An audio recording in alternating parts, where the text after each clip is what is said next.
Welcome to History with Herodotus, where we delve into the fascinating tales of our collective past and uncover the intricacies that have shaped human civilization. Today, we embark on a journey to explore one of the most pivotal battles in history, a clash that would forever alter the trajectory of empires, the Battle of Adrianople, fought on a fateful day in 378. The Roman Empire, once a behemoth of strength and unity, now found itself beset on all sides by threats both internal and external. The Emperor Valens, who ruled over the Eastern Roman Empire from his capital in Constantinople, gazed out upon a world in turmoil. To understand the events that led to the Battle of Adrianople, we must first turn our attention to the Huns, a nomadic people from the eastern steppes whose lightning-fast mounted archers and brutal tactics sent shockwaves throughout Europe. As the Huns pushed westward, they displaced numerous tribes, including the Goths, a Germanic people who had long been in contact with the Roman Empire. The Goths, seeking refuge and protection, began to migrate towards the borders of the empire, hoping to find solace within its boundaries. In 376, a large group of Goths, led by Elatheus and Saphrax, arrived at the Danube River, which marked the northern frontier of the Roman Empire. They appealed to Valens for permission to settle within the empire, promising to provide military service in exchange for land and protection. Valens, seeking to bolster his military and gain a strategic advantage, agreed to allow the Goths to cross into Roman territory. However, as the Goths began to settle in the provinces of Moesia and Thrace, tensions arose between them and the local Roman population. Corruption, mismanagement, and cultural clashes created an atmosphere of distrust and hostility. The Roman officials, tasked with overseeing the integration of the Goths, often exploited and abused their new subjects, further exacerbating the situation. Meanwhile, Valens became increasingly distracted by his conflict with the Sassanid Empire in the east, leaving the Western Roman Emperor, Gratian, to deal with the growing crisis in the Balkans. As the situation continued to deteriorate, the Goths, feeling betrayed and oppressed, began to rebel against their Roman overlords. In 378, the Gothic leader Fritigern, who had emerged as a prominent figure among the rebels, sent a bold message to Valens, demanding greater autonomy and respect for his people.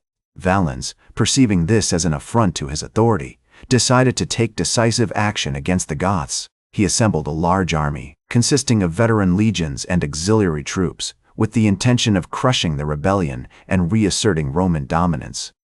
The fate of Adrianople, a strategic city in Thrace, hung precariously in the balance as two forces, each determined to assert its will, hurtled towards a collision that would change the course of history.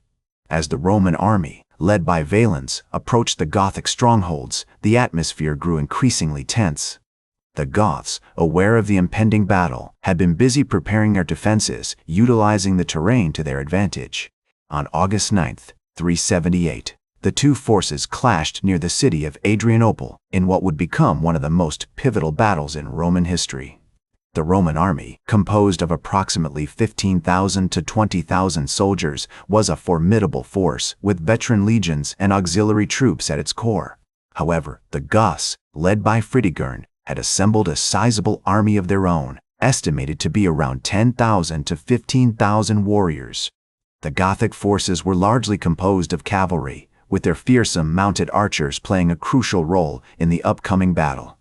As the Roman army advanced, they were met with a hail of arrows from the Gothic horsemen who employed their signature tactic of feigned retreats and encirclement.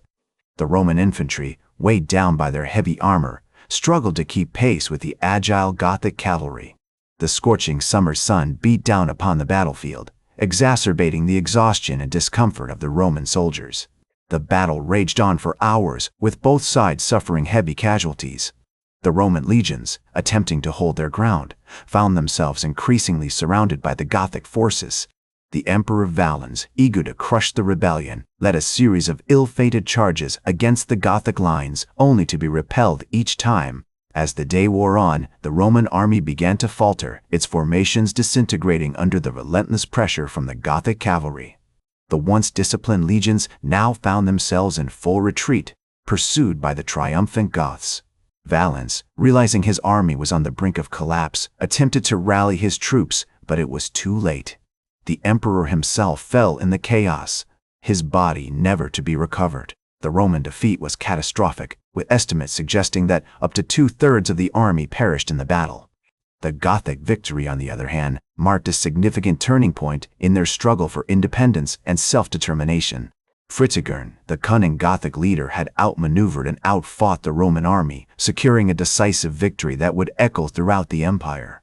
As the dust settled on the battlefield, the full extent of the Roman defeat became apparent.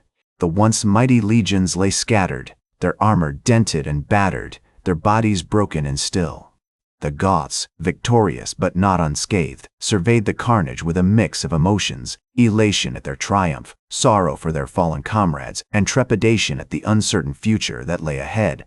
In the aftermath of the battle, Fritigern's forces continued to press their advantage, raiding and pillaging Roman territories with impunity. The empire, reeling from the shock of its defeat, struggled to respond effectively to the Gothic challenge. As the years passed, the Battle of Adrianople would come to be seen as a watershed moment in Roman history, marking the beginning of the end of the Western Empire's dominance.